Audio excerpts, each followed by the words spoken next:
Emi bu, na gume nyamira. Abada gume, mama siku. Awana bano, na gume nyamira.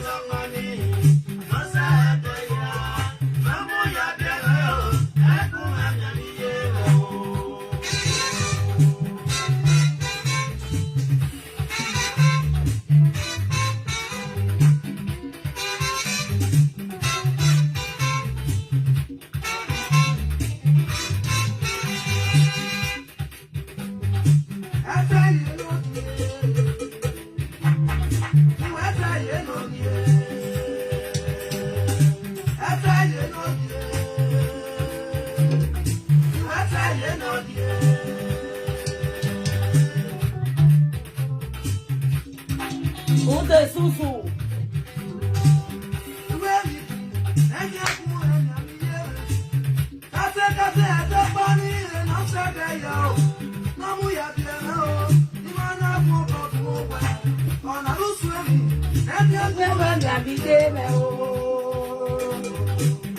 Hello, my beautiful, amazing people. Music is life.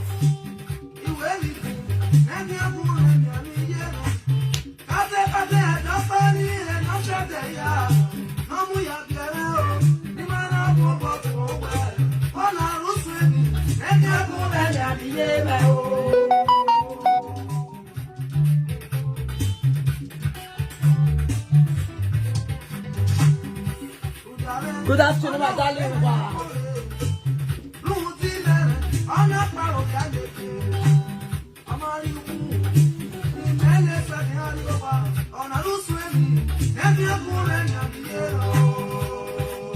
I love the music. If you're getting waiting again.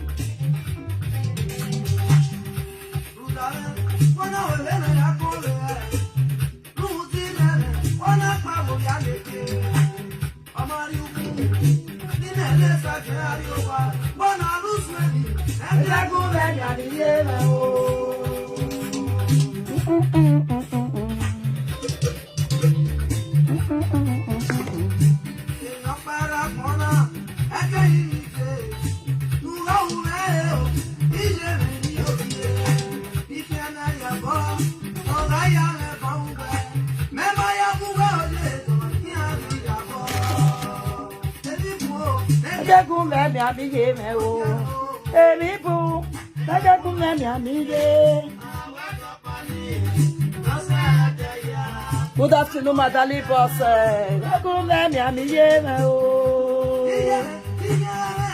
I love you too, Suri.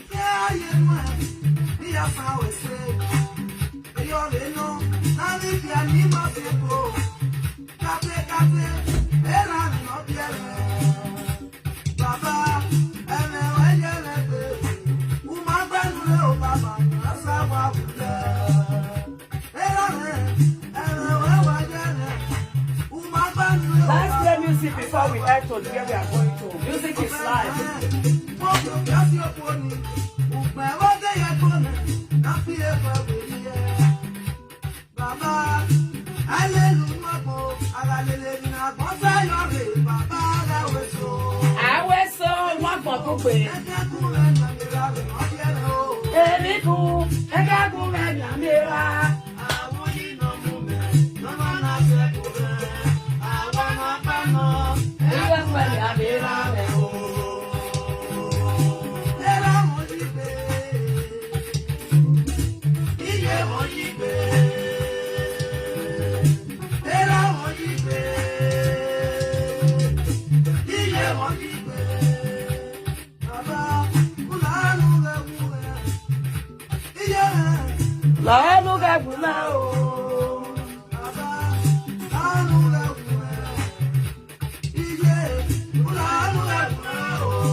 Akabo.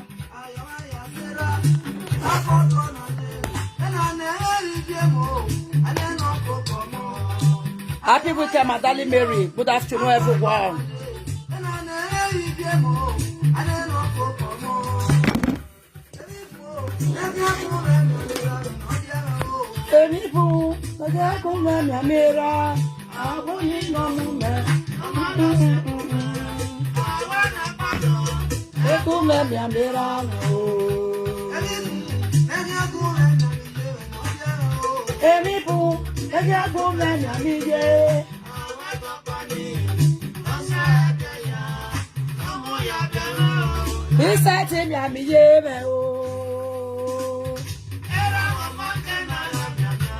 Ay, iya mama ke na ga mi amia. Iya mama ke na ga mi amia. Iya mama ke na ga mi amia.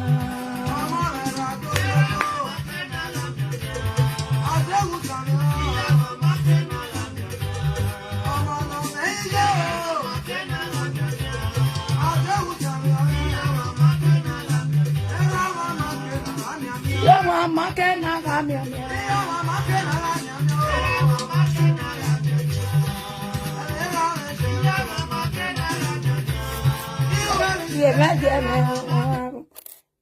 Hello, my people. Good morning, good afternoon, good evening. That depends on the location where you are watching me from.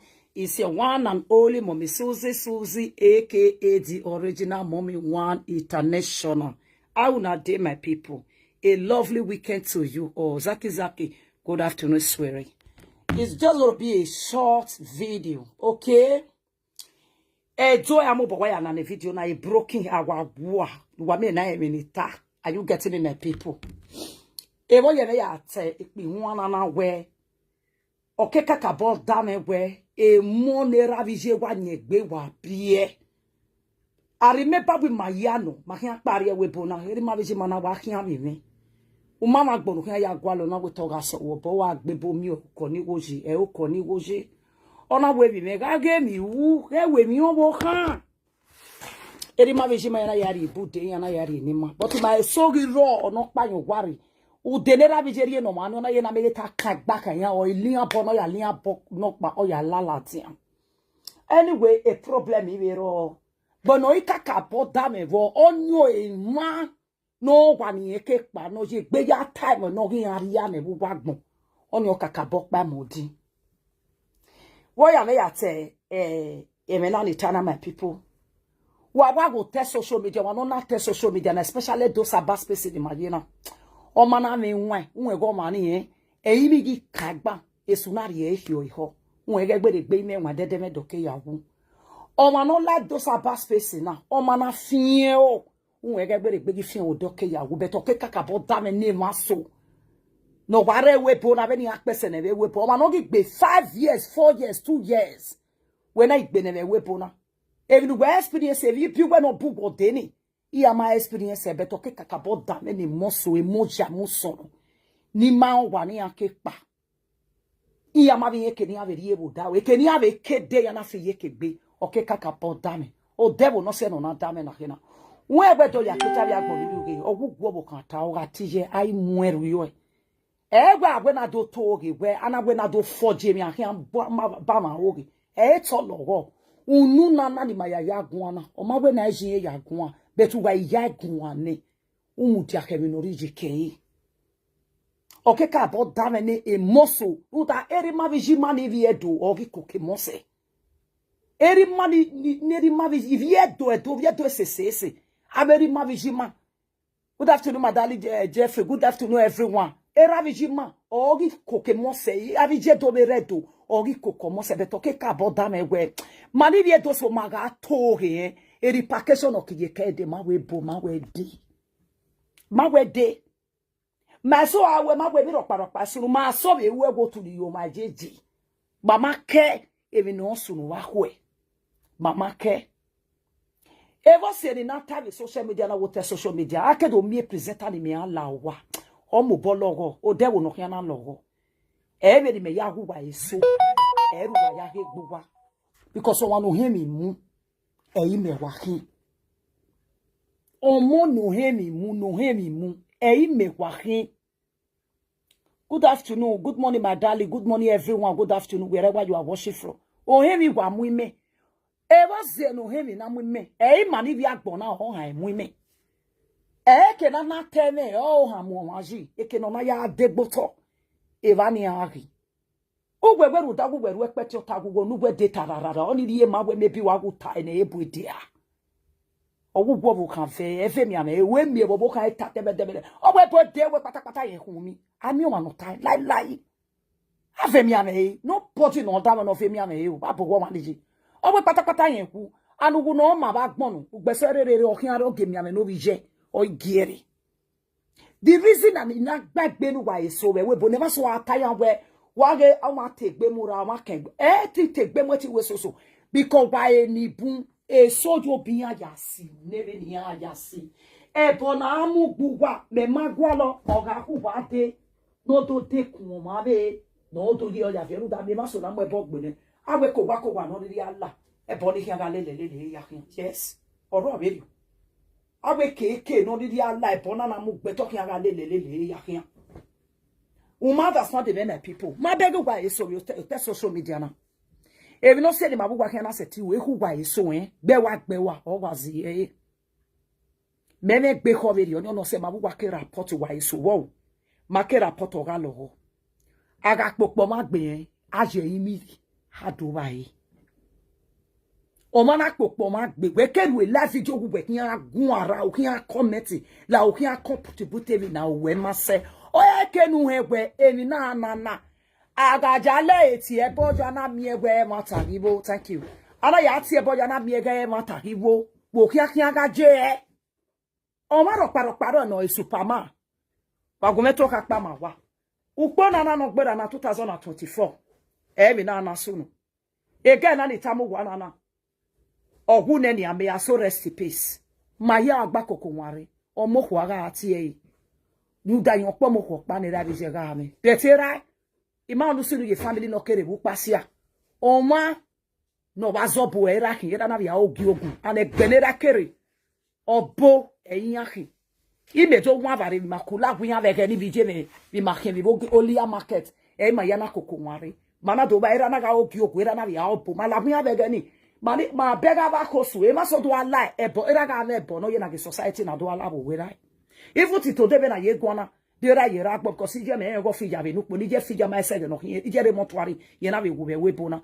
Good afternoon my darling blessed dominion era obo ye ano so kon pa no era ye obo ni obo emi no vie ye obo ye yawu o gbe e bera ma daji hun da we ijaji o ma o mo my gbera.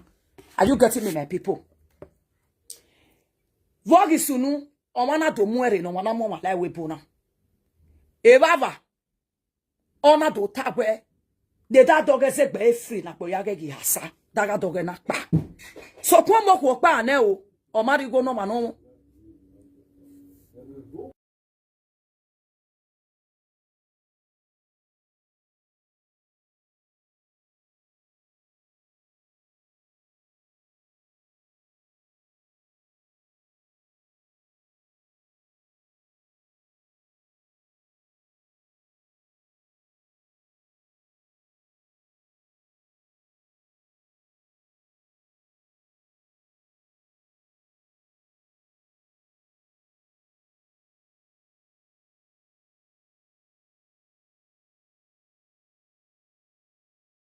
Sorry guys, are you getting me my people?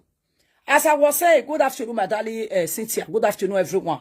As I was saying, o kana mari go no ma no mo ere bi agbon ni ri uge si se baba beti e bojo ni that dog na gele pa ve le baba ta ni obi ma talk pe again na pa again na no se makima yagba ware ma ye na go ten the next thing again na gise to dia to di o ma jeje e ma yari e madam ya no gbalegbe again na yari e madam e onari no gbalegbe ra na we no e me get damu e si su mari ga ene pase a enu wa kian si su pa no ma lugu be pase a ne lugu gwe the reason okian gu yari e ni police mi me gewe ene da bo de se o kana mami wene ra gwe kwa sete yata again na mami again na geleri madam e onari e ni police okian ya mi be.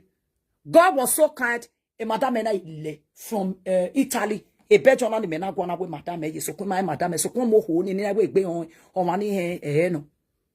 Are you getting me? Be okwa moko gi tu akini ne bia gboni rugi. Ari obana gediri ebeni anari no moko. Omoko ma diari ebeni.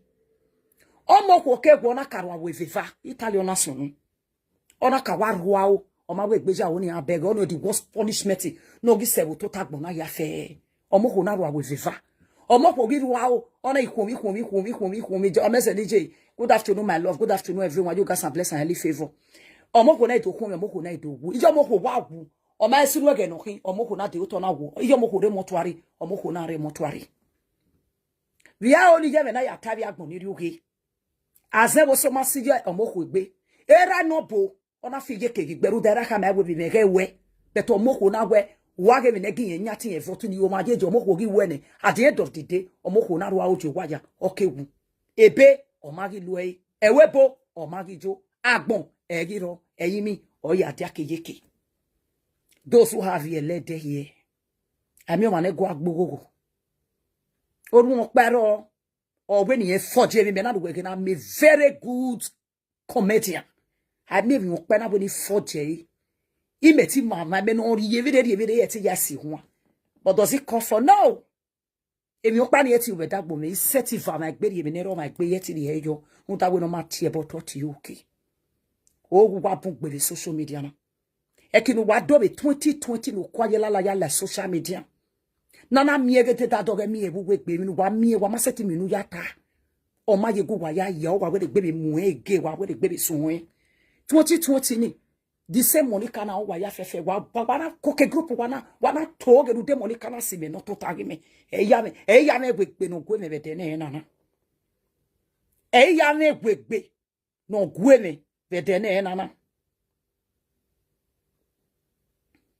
You understand? Ya later block for about me na muria me go me come don't understand the nego me put be social media na e me wa do you depression to ya where you na here no. Are you getting me, my people? E man no go no ma those who have here to collect a sense where is very very important.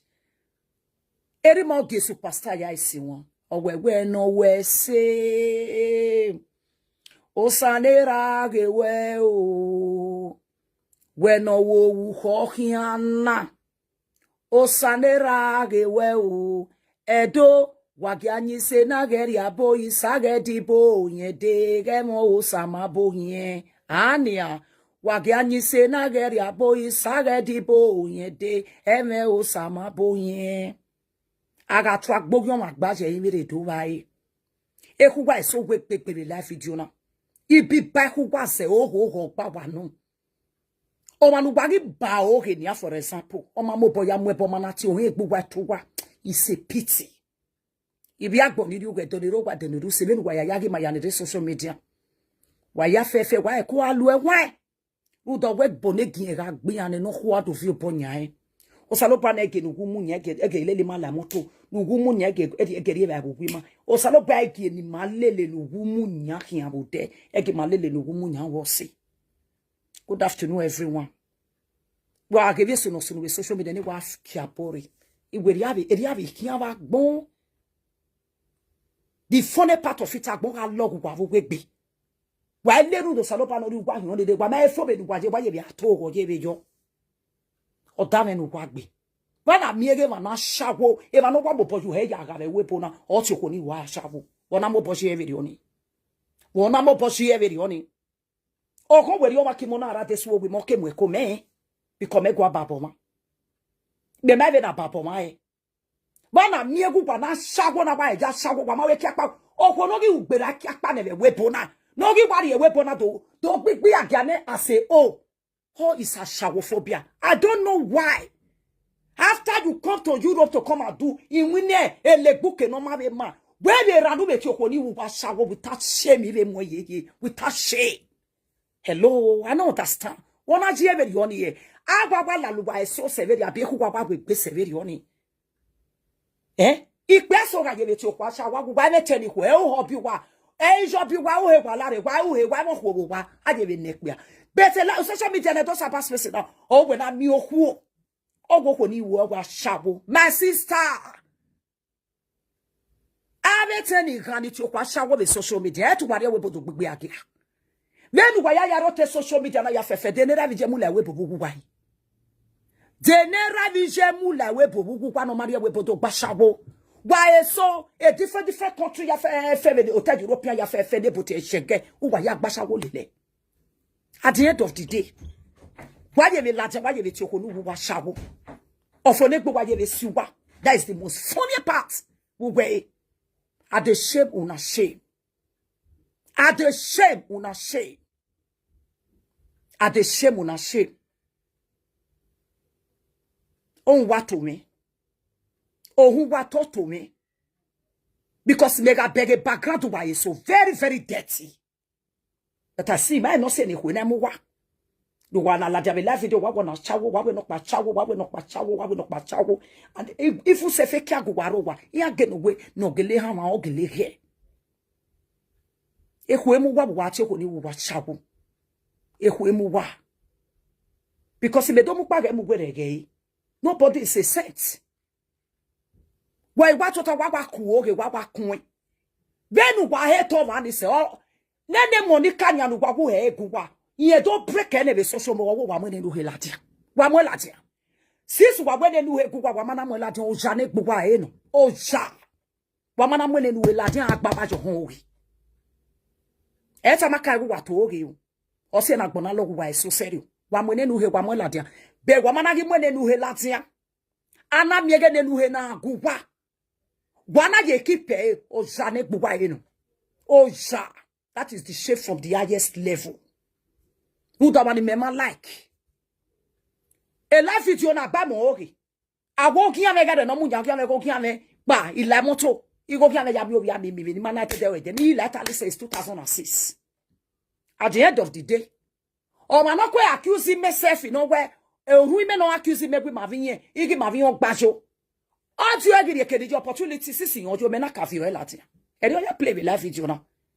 Aren't you agree second the media men if you are like them and I become a woman? All the many maybe yajo, where if you give me latin. Because someone who was there to what to one, my wow. Sis or joy or guwa. Uhe guwa, e kokomba guwa. Sis e kokomba as ye yonisa. No, but ye also that Basha whatever your body son. Wamaeka go but me ba no body sabe life it yora. They say ya try when no yare bebori. Because you know you are taking a bonus. See I'm ne married man about here la wa hu e. Bet na we get bet they go to me. Ana wa hu e. Tamame ni tamawa o me soy. Gba be we ne go to tamame na do tamame. Wa. O me soy was the I saw. You know you are targeting a bonus.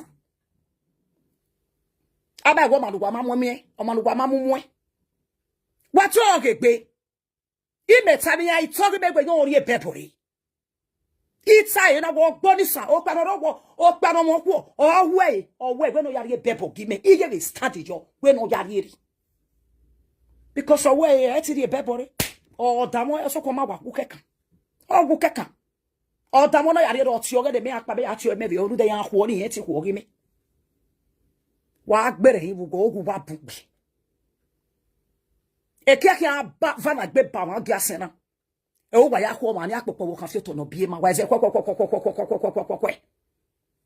o to no bie ma na kana e ki o wo ma mo ma na ya apopo pa aze popo na iho pa ni o pa ni na ipa ona ya develop a community of no ma ro pa je ona mu ki o boy o to no bie ma ona mu va ni gbo ona do to boy do bo wa ona do to boy do we ona amugbo kemi oko no re yoto we boni ona azori emi oko yoto ya ye gbogbo ya iwo ye na ge na ye mani o yakọ ona do fail ona do failiri ana do atie boni oto no biema e do na ya pitan we apopo wo kan fi oto no biema uga ze popo ma obo we mana gbarere zo obo o ma ofendi we o sie ogu wa bugbe wa tori wa be gbe ne yi egbele suwa na ya mu edogbo wa ma no le lu wa hia onu pa ma egi tume because be di meje na nia be unya gba na be gbomo I unya gba na be gbigo I unya gba na be gbegbe I unya gba na be buku egbe ekena na ba wa gian se mi no mama wu be seti mu dia yiva ekena na si o ma ti ge me seti mu dia yiva wa wo o si o me keni ku se because na oni fi anwu o me keni ku se because u wa ga igba no mane u wa eko o ma nu wa ma gba na pa is also like be not toge kan wa o gbe yin gufo awe ba te o we ni na gbo yi wi ya te o we ni na gbon o wa to agbe mi life video no wa to o pe a live video na tai is bazuka pe we live video we look for your lost friends, your lost family, communicate with people, do your business, you know, cruise your whatever you want to cruise. Thank you for this time, my darling. Thank you, Wesley. Eriye bazuka be te ya ta be ne deri ye na. Why you social media why you ya hene na ekweri mu wa. Nyaga abe ye ga be make na be gui. Be wa atene na mo je na wo aje na be ga wo asoi. O ma no wa ba ogi ase no ya mu ebo na amure ne ba wa we saga no. Wana me amia ga enwa ya go wa do ke saga. Be ni meje baba na ne for example. Me na ba ke bono okpa na wa latin. Ai kia de be ma wo wi ne we. E fe kakati me le lo ma no gu no resi spring me ti le lekun. O ma possible. Me mu o ma ni so. I ari e bebo iri egu. Thank you for this time, my love. Iri e bebo iri egu. O ma hone ya mu e bogbo. Wa we gbo akuhia. Ege du ma ja expect ege no hia so bo won awegbe. Won mi opanya no fi o hia ma wegbe. Thank you for the star, Wesley. Wesley, I really appreciate to sabo adebawe. Too much of everything is bad. Ya wa mi do saba space. Nana we go akata 2020 eri okwo wa be de agwogwogwe ona ri ni nokpa na ri nokpa na wo mo ni nokpa na wa sin boyo na wo na ya bu wa bi toge tatata yare bebori wa bi toge tatata yare bebori wa bi toge tatata ihwo bi ko ba for that matter be na give an me ihwo bi ko ba for that matter ameke na agui ege na anwate ba je school ege ni aga igui ege ni awe ogugo pa your papa pa your mama do your papa enemy, do your mama enemy. 3 mosquitoes soon look your mama enemy. After the so to do every your talk will issue and no probably join away kira na kina. It's no matter. Better me I lie giabu na de giario wagino. Igo na yeme ya kwa be me na be ya wu. Also to ya fefe the way sanga be life video na ni gbe no re ko gbe kokode. Agbon mama yan. Agbon mama yan. Agbon o mama yan. Agbon mama yan. Iri agbon ni uke. Edoniri owa deniri usi. Eva ya ni osevi yo mano woge mama Suzy Suzy no ma. Wanya ya verse na. E video na ni una. Iwe ni waru wa ya waru da masoro no gumu nyane. Iya to egba ogi yeke. Iya ga toge bag yasen. Iya gba ogi yeke. Wa ma we mo ma. Wa eba wo ma oguwa. Nene ba no guwa. Ogwe nu kwa mo latia. So ku wa magi mo la de to surprise me take we mu wa ka we 2020. Take we mu wa. Wamanagi mwe pani, wamagi mwe latia. Wamanagi mwe pani latia. O jane gbuwa ino. Wagami e pa Monica. O twag me Monica gbe. Wagye mami e pani. Mebe oni me miye nene pan. Nana miye ne abwe. Eke roba fo ne veki. Toma kia me bobe diye yuhe. Imaya jive ruwa ya yari wepo to gbegbe akabe wepo na neve ke roba bukwa eru kukwa rokpa. Wamami e ke roba, wamami e yuhe. E koko pa no masa gwo iba atebe shop. O magi sin ejo nisan. Oh my God, say you. But talk it be. Even when so to make one big bag one area cocoa by your listen. Oh, my own, my baby. I didn't miss some also your backward. You better be a project bay. All the office also you get on my boat call the side home. Or say big me. Or to up big me. I might go back with cocomba or my make it bagy. Or nobody cocomba na bag you listen. They care of baggage in a boggy field, and you go make care of back. We ni go be kero ba bi agbon ni uke abashawo li jeje to wa yare we poto bashawo be ne we poto no ma bashawo bo wai then wa ya ti o kwa shawo be live video na wa ni ko nu o ya fefe wa nya message na wa latia to pa ma to bashawo be ne we du wa latia ave set obi wa no ti o ko ni bi wa shawo ashawo wa to gbe be we po na ashawo wa so bashawo be 4 country wa so bashawo be 3 country wa so be gbe be 2 country wa so yeru gbe be na ye kwana. O ma no give a prophet de fane no give we isama shawo because o ma na we ni eti ababo ni wa ego we o gba too much gbe ano beti ana ibi etono ano beti ana ibi etono ano beti ana ibi etono wa be sunwe too much of everything is bad when we get we am we ma wala ho kere e oni san ba o ga ba gbe o de okin opo o too much gbe o gugwa bun gbe sisu wa we o e gugwa o ko no rogo to no Okonoro water, egele man, okonoro water, no ya you mama ve. Egele man, no konoro water, no ya amu mama ve, amaboto ose kokoba you, amaboto. Okonoro water, gari kokoba you, no mama ve, self video call, wa mulajano wa game a bege. So kun, de abi AF in wadwa photoshoot, photoshoot or photoshot, no. Wage photoshoot, Wage jaki woma kwa woma jo. Wa me shop original yegele no. Because waga forgery wa wana relate. O ga be ye, o be yare ya webo. Bien wa ya weke no so ma wo yare ya webo gbowa. Ono se wa nusi wa so na hirere na ewe akporu edi no dena na me wa kin eri mo yi no kete pa wa ade yeti. Na me mu na we no gwale mu na re yi mu na ogwa ni ku to agbe. O pe ati wa sha wo kekere ni wa wu. Betu wa ga ti ko nu wa sha wo. Wa gba o gijeke. And why so who wa gbasa wo lele to 3-4 country. 3-4 country ne ga meso. Aga lele ke so no hu wa so emi. O ha jo pe ya, o ha je de kare ju heri. O wa no gi gbasa wo le tele fo pa gbasa wo be country no gbebe no pa gbebe no pa gbebe no pa gbebe no pa. At the end of the day, uje be mi opa no you be how just be my wife. You need to calm down and appreciate the man. Instead of that one, where I take on you washawo. We had to just a colleague over him. You are colleague. Ever know ya because when we are to washawo be webona. My beggar the ravija bude wuwa. In my beggar. Eravija be more on a friend better. O fan. You are seen an ashawo. Too much of everything is bad. They who wa. Have you ye ban ne poabo ho getan. O go bugbe. No mami mo ke ya kwasi ani wai. Eru kwa be 2020 kwa be sunwe. Upopopopopo kwa ya we. Ame mo ne mi gbe. E mo ni dey respect the vision opian. E mo ni ma o de the vision ari ani an. Wa pa na wa de me je se na. Iji mi ari me do ye pumonte. U de ji me ye ni me rusu mi no ji me ya kam ya ari oboje mi no to e kisi jo we mi me ewo. Eri obojo no na. Eri e ya kokoe. Ogu gba jeveri oni. Uda wa be 50 euro ari de vision wa me na Nigeria for that simple reason. Eru wa vision wa bu. Iya ki slave no wa. Wakpajare no a breadwinner. Wakpajare no a breadwinner. Wakpajare. Nana me go. Wase kwe Monica. Yaga enia. Wagwe fake laughing no. E moto pa mote ha. Fake laughing no. E hen ayola go wase de hoko na yo. The same fake laughing we do live eh. Do get all easy. If not say nana me we wa ya gather do something all the name of friendship. I can never have anything to do with that kind of propaganda because you want to come and do my friend.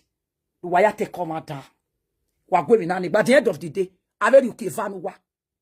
I mega rokepa. I be making okay sila. We go see where clip waka pass not now.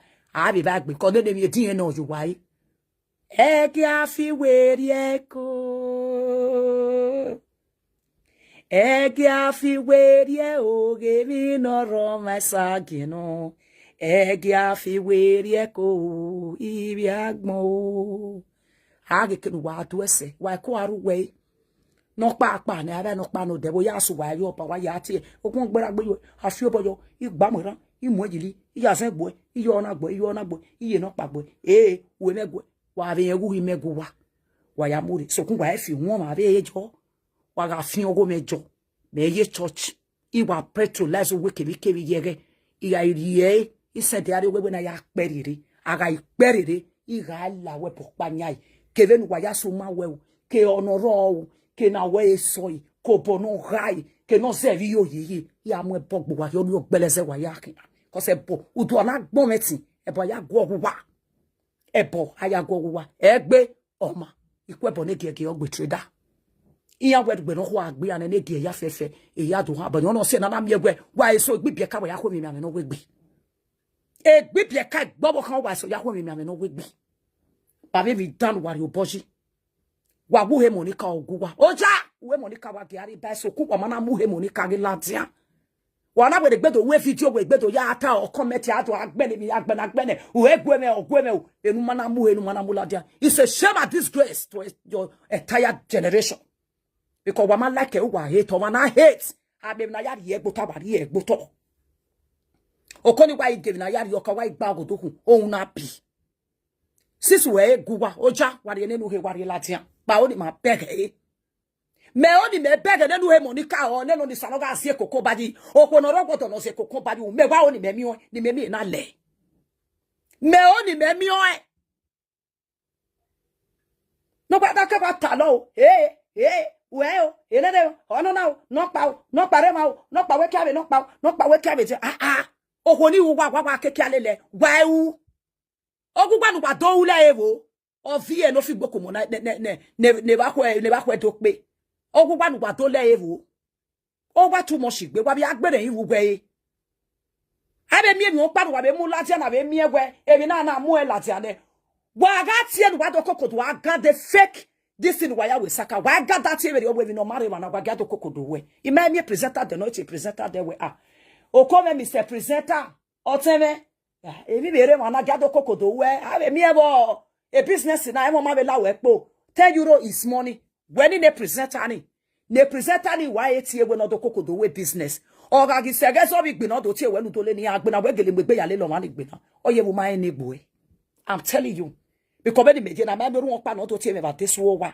egbe polo so no mi to be ni mejena oru pa to ti me wu wa o we ni lare ni do we saga o ni do de ba yen to ri o ni ma bi yen to gwo yen do ki oba wa wo unu gba tie be de ma do kokko kun go de me gwa we business irepe ama not a importer and exporter agwa ba o me contract business gi me we ma bi yen gba ho ya gele we agele mi no bi odu ma me agele mi no gbedu ma me gele mama odu ma me gele regbe wa gbere yivo la re bia gbon ri uge o se bi o ma no wo ge mama Suzy wa nya mata na wa onya message na wa ge mi wo wa bege mi no so no te social media na o wo ma mo ma ya mo ebo no to gbo ma na itie ebo ni no do ga bi ma hu o do ga bi ma hu o si o ma ta ma me go ma na we ki ai wa sin isi no wo ma no ma me o go to se ni we wa sin egbe yin o ma pa o ma eva tin agido gwolo e proof na do ladi me na do akawe yeah, we trust Toma. Yes, was it here not trust Toma? If we no see any not trust Toma,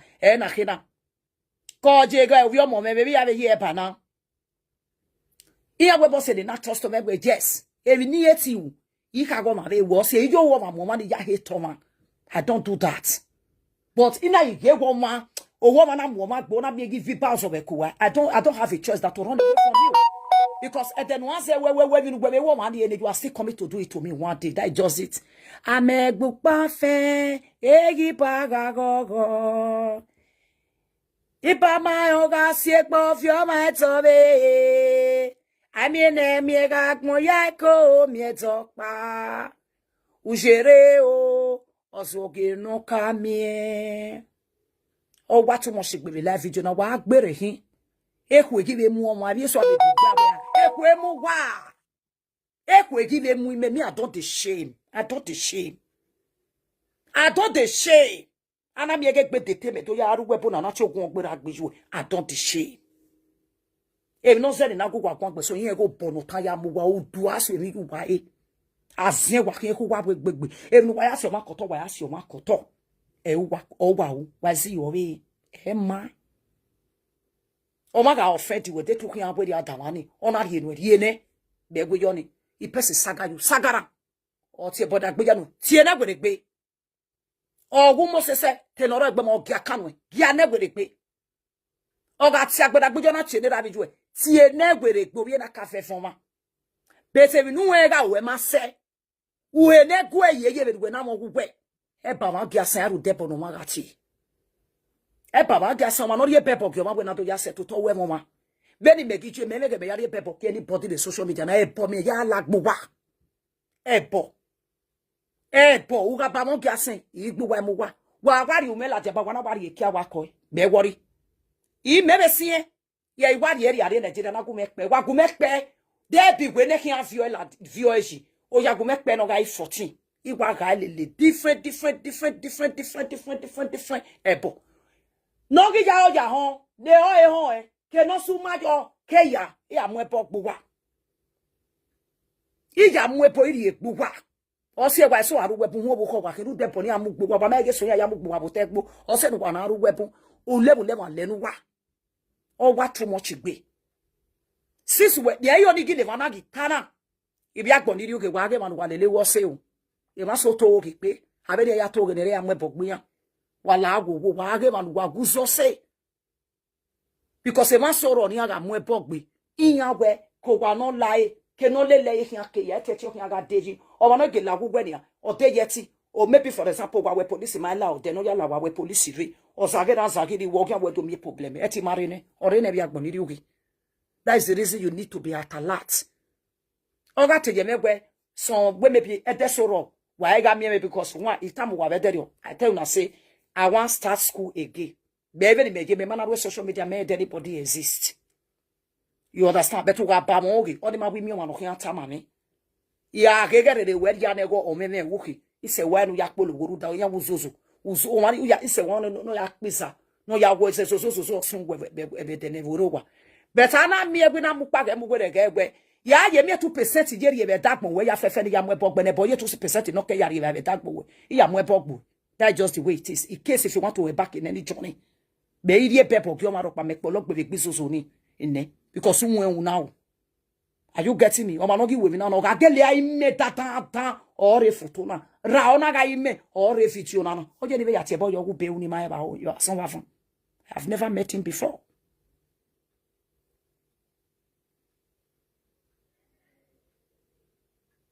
Are you getting me? How can a grown-up women, mothers for that matter, there is nothing good that we put on the table. Both the educated one, both uneducated one, both illiterate in a way, all of them, they are doing gaga. But they will not come tomorrow and say they are educated. Who you be good way? You go not change why so be school tamu for. Or not ye school, the only thing when you want to speak your English is to abuse parents or abuse innocent children or lie on people. That is what you are made for. That means that your school where you go, you dare your ability. Or my can't. What is the use of speaking English and your English doesn't have use? That means that English is a nenefiaten couple English. It's of no use. Aragbara is a dogbo imi ayaji. Too much of everything is bad. Ohoni wage igati ashawo. Anyone who gets ohoni wa ashawo, you need to be ashamed of yourself. Because the last time we check, every one of us, especially those of us that live in the Dosa space, they are all ashawo. Anybody no live in the Dosa space in I am sorry to say, but I too much go yajiare kenya kede. Because okay can our innovation. Amana jere, wage to wamia miagu wakakba shago deji. Uwa miamia ge, wa ese to bige kianu wa muwa esoko mwekie, kokobiri ya ozo, nenemi phobia, Pakistan phobia, Africophobia, Indian phobia, Niger Republic, Republic of Niger, Benin, whatever, Cotonou, Gambia. Ufu ya say, abe me brede me sister. Uwa ya bashawo. At the end of the day, when you want to sit on the public and call your fellow woman that shawo, you are not ashamed of yourself. Do you understand? Very bad. Why so say that video wa atebo de that one your man. Ugwe masu unwera vijuwe, ugwe pia juwe matoa. Why so give me you give your innocent parents in wune, you will not allow them to rest in peace. I say when you are or come re. I wish everybody would mind their business. It could have been better for everybody. Edema yi. So what take most of their time? Here what to tell you we fake katin wa lo me here. Are you guys sick? Emi amenu wa kun mi ese de uhun kakakaka. Uhun. The kind of sickness one at the sick. You not get medication not the work for the sickness. Una not the she. Una not the she. Ben wa eju ere na nya be na ge fi ogbara na e tu wa tete make any friend. One more take ka be me ni jeru pogwe ba. A be ni jeru pogwe ba. The maybe me be one you saka be na tete na ya be me ya gbe yin. Akia wa se gba ti egbe si kokko na do kokko we bi esi. We go re na bagado kokko dori hu. Hero. Akia wa si ko we ya do kokko si ekoto. Nenemi o nokpa. I love you. Do you really love that person you are giving kiss to? You love that person? Did you love that person? Wa be gikwe we amuwa. Edeso we ro, ima so we ro ma be kian wo to keka. Ema be mima, life ijo ma wa be ne tegbe we have our own life in ma wa be live. Ma be gbera ma ni ji ma o de. Wa to ge na ne wa gbera ma ni ji wa o. Wa ma be wa ya we ne nana. Eri okpe aya lenu wa, eri okwa aya lenu wa. I'm telling you guys the truth. Iya kwenu wa la yan wa, iya be la wa wa. Thank you. Iya la wa wa. Ebe ko wa be la yan wa. Why minister? Because of Ogugwa. They will not allow you guys to enter their house because their secret is not safe. Because I will la baba, ube do roboro we. Nume ya we sagawa we. O se na yiku wa yagbo. Wa isa ku wa gbugbu. Akonu wa la we yan. Because wa fe no gago boga do we ya we saga. Wa esoro abe la wa. Because agari ekuji zokpa bo kwa ya ekuji 350. Emma. Ebo no we Facebook egbe okiyan.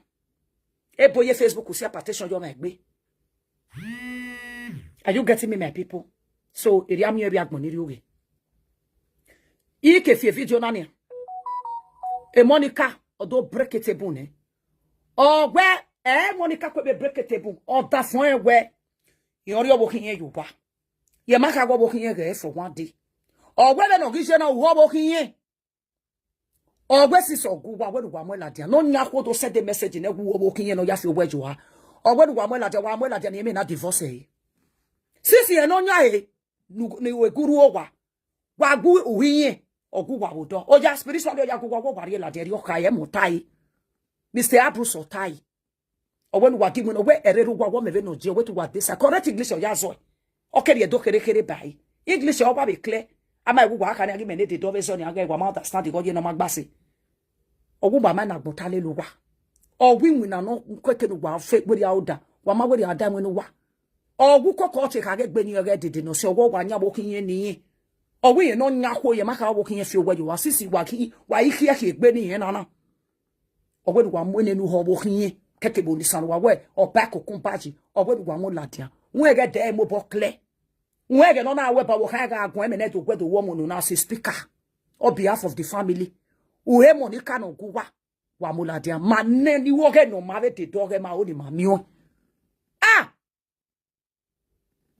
Sabo la wa managi mo la ti apa e mi wa consider me magi yen wa e to han wa mana mo la ta ru di me wa kan na mo la te boy kan me bugwe o he me gwe mi abi ogo be gugu o abi agugu wa be mo la ti wa mo la ti abo ho ka bugbo wa o wa to agbe do wa agwa the life I believe we that dog me e mi that dog no ke ke that dog e no ye ke ye life ma ya fefefe ne no ye ke ye life e ru ma ropa Omobari ebe na ekofon edi awagbe the only thing you are specialized in doing is to lie against another one ashawo we gweme onisa wagi ju wo ko no iwa we yawo wagi wo ko ni wa we wa yawo wagi jawo ala lo amebi ne ku kwa la ku kwa so la pekeso ala lo o ko pa no re Madrid yan na wo bi o we bluffing yan na ya mo la tin wo bi ya be bluffing e ije na gitami an we lare we ne mo ko no ke bluffing mu no bi yan o ja afie ge kia at least you bono kwa unu o mono we proof me metamu gwe na aka bi je agwo bi e we proof me ije na be ka me ya we walare sisu wagwo bi o we proof me o bi yen ni gwa ni won ko bugwe ba ya afie gegbe at least you bono kwa unu gwa e rije tai ti Tøtò wo kan o we proof me je magu ije magu e proof me o ba wu e proof me ni no wu ni awe me so ta se de ko be gume o ga agu me ije gwe ni ya afie gu paka o wu paka ma bu what e Spanish o gwe nu gwa ni ro gwa ni ga kian nemo ko bugu wo nu wa ya afege ki obun yen ti yawo ijo mo no pe omo ni hin o wa to mo sigbe so thank you my darling amazing people. I have a lot to do because here ya we yesu I want to repair and do necessary thing because a weekend I don't know why maybe tomorrow I will say you guys in gasophobia class the ma don't need kiabu because the last time I checked kiabu we yen egbezo was stay away from have even no wa ya da me bugwe David na wagata toge na data be gata be make peace na diku na ga setiri mosi e dame